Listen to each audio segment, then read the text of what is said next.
Bon les gars, j'aurais voulu commencer vraiment par une victoire du Paris Saint-Germain pour la rentrée, pour le premier débrief. Malheureusement, c'est pas le cas. Est-ce qu'on doit tirer déjà la sonnette d'alarme? Bien évidemment que non, les gars. C'est qu'un match, encore une fois, pour ma part de préparation, il y a encore beaucoup d'absents. Alors certes, ça manque de fond de jeu, encore une fois, mais ça, pour ma part, première mi-temps, bah, quand t'as pas beaucoup de créateurs sur le terrain, bah, c'est un peu la merde, tu vois. C'est un peu la merde quand tu as fait rentrer Wijnaldum vers la fin. Tu vois qu'on a commencé à dominer et c'est normal. Tu vois, il aurait fallu peut-être mettre un peu plus de créateurs sur le terrain, surtout quand tu joues une équipe de Lille, comme l'année dernière, qui joue en transition rapide vers l'avant, etc., etc. Avant toute chose, les amis, bien évidemment, cette vidéo est sponsorisée par OneFootball, l'application qui vous donne les temps en réel, des flash résultats, etc., etc. Cette application est gratuite sur iOS, pardon, et Android. Le lien est dans la description et c'est un moyen pour vous de me soutenir gratuitement, tout simplement. Donc les gars, on va commencer d'abord par une chose. Ce maillot-là est à gagner sur ma page Instagram, les gars. Vous avez jusqu'au 5 août pour gagner ce maillot. Donc checkez là, voilà. Checkez mon Insta, Says Panam. Vous avez jusqu'au 5 août pour gagner ce maillot-là offert par moi et Parisien 88. Bon, déjà les gars, Amazon Prime, voilà, qualité visuelle, on va parler juste de ça. Qualité visuelle, c'est impeccable. Voilà, je vous l'avais dit, Amazon, c'est la qualité avant tout et tout ça. Maintenant, c'est 12 euros par mois en plus Amazon Prime pour ceux qui n'ont pas compris, parce que j'ai reçu beaucoup de messages. Mais comment ça se fait qu'Amazon Prime, sans prendre la Ligue 1, on a déjà ce match de Trophée des Champions, c'est juste offert pour Amazon Prime. Mais ensuite, la Ligue 1, les gars, c'est 12 euros par mois. Et en plus de ça, voilà, ils ont l'affiche du dimanche soir, etc. Alors oui, la semaine prochaine, la première journée, c'est Canal, je crois, qui a le match du samedi soir à 21 h, mais le PSG va jouer beaucoup le dimanche soir.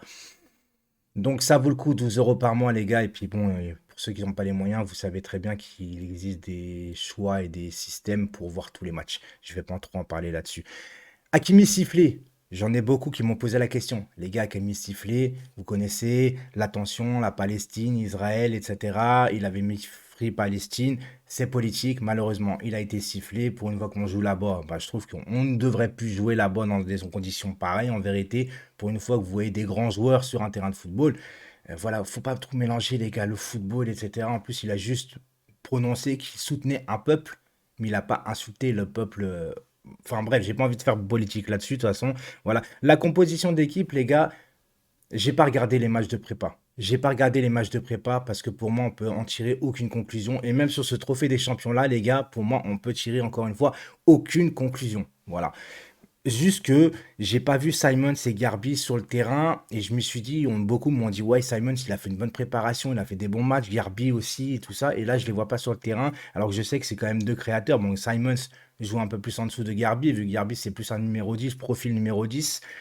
Mais de pas les voir sur le terrain d'entrée, bah, ça m'a fait un peu bizarre parce que quand tu mets Danilo Herrera sur une équipe, encore une fois, où tu vas jouer bloc bas, alors que, enfin, bloc bas non, mais Danilo Herrera, c'est plutôt des joueurs bloc bas, vu leur position, alors que tu joues une équipe qui va jouer, qui va laisser la possession de balle, qui va jouer en transition rapide, je trouve que c'était pas forcément nécessaire.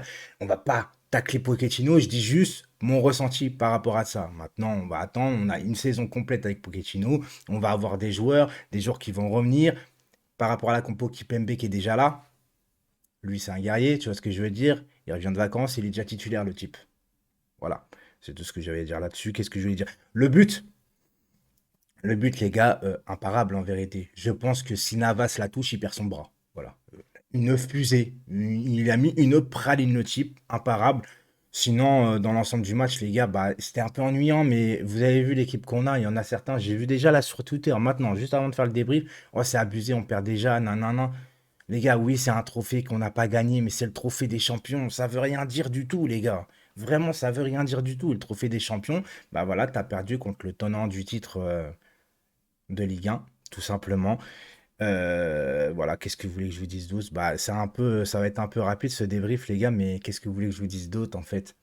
Vous voyez ce que je veux dire? À part Hakimi, qui pour ma part a fait un superbe match, encore une fois. J'espère le voir de plus en plus haut dans les prochains matchs. Je pense que le Paris Saint-Germain peut vraiment tenter le coup du 3-4-3 ou du 3-5-2 pour pouvoir avoir un Hakimi en pleine possession de ses moyens, là où il est le plus fort en vérité.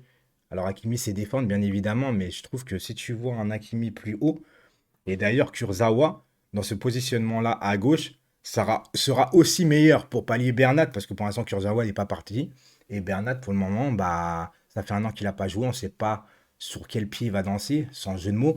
Donc forcément, les gars, pour le moment, il va falloir faire confiance à Kurzawa parce que Diallo, je l'aime bien à gauche, les gars, mais Diallo, ça déborde pas. On l'a bien vu, des fois, il avait l'espace, il y va pas, quoi.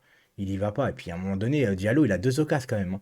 Deux occasions de marquer. Il y a une tête où il rentre pas vraiment franc jeu dedans et il pourrait la mettre. Et puis le deuxième, c'est sur une frappe de Wijnaldum où normalement, il doit mieux faire, tu vois.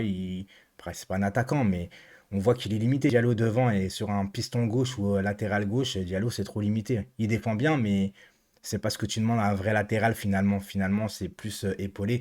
Et Icardi, j'ai envie de te dire pourquoi je voulais un peu plus de créateurs dans l'équipe, les gars, c'est que quand on a un Icardi devant, c'est un profil fixe en fait, tu vois.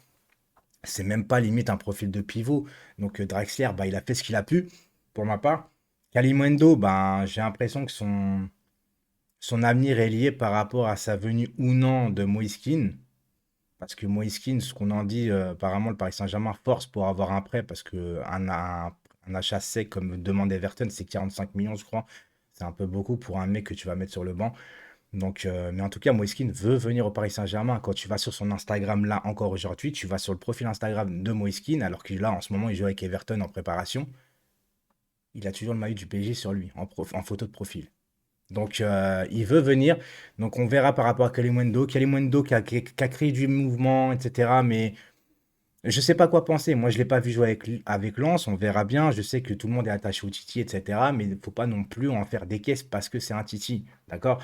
Faut voir, faut prendre du recul et voir ce que ça donne par la suite. Tout simplement, on verra. Mais vivement le retour de Mbappé, de Neymar, de Di Maria. Mbappé, je sais que ça traîne. Je ne veux pas en parler dans cette vidéo. Ça sert à rien.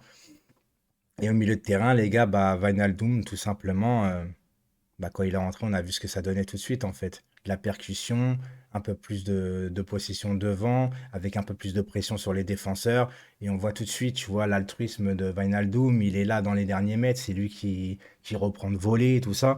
Donc Wijnaldum va vraiment être très, très important pour le Paris Saint-Germain. Et moi, je vous le dis clairement que Pogba ou pas vienne, Wijnaldum, je le vois titulaire au Paris Saint-Germain cette année. Et franchement, je vois pas autrement, en fait. Voilà, tout simplement. C'était tout pour moi aujourd'hui, les gars, pour le premier trophée, première défaite.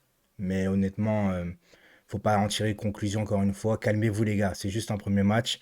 On va revenir en forme, on va monter en puissance. Des joueurs vont revenir. Imaginez un peu la connexion Hakimi-Mbappé, connexion Hakimi-Neymar et tout. Ça annonce quand même pas mal de choses, surtout qu'on a fait une finale, une demi-finale de Ligue des Champions avec des manquements aussi, que je sais même pas comment dire, aussi perfectible, tu vois. Et là, tu as vraiment pallié des manquements. Donc, je pense qu'on peut aller très très loin en Ligue des Champions. Alors, on va pas commencer à parler de Ligue des Champions. On n'a même pas commencé la première journée de championnat. Mais ça annonce du très très lourd et on va souhaiter le meilleur pour le Paris Saint-Germain. Ciao!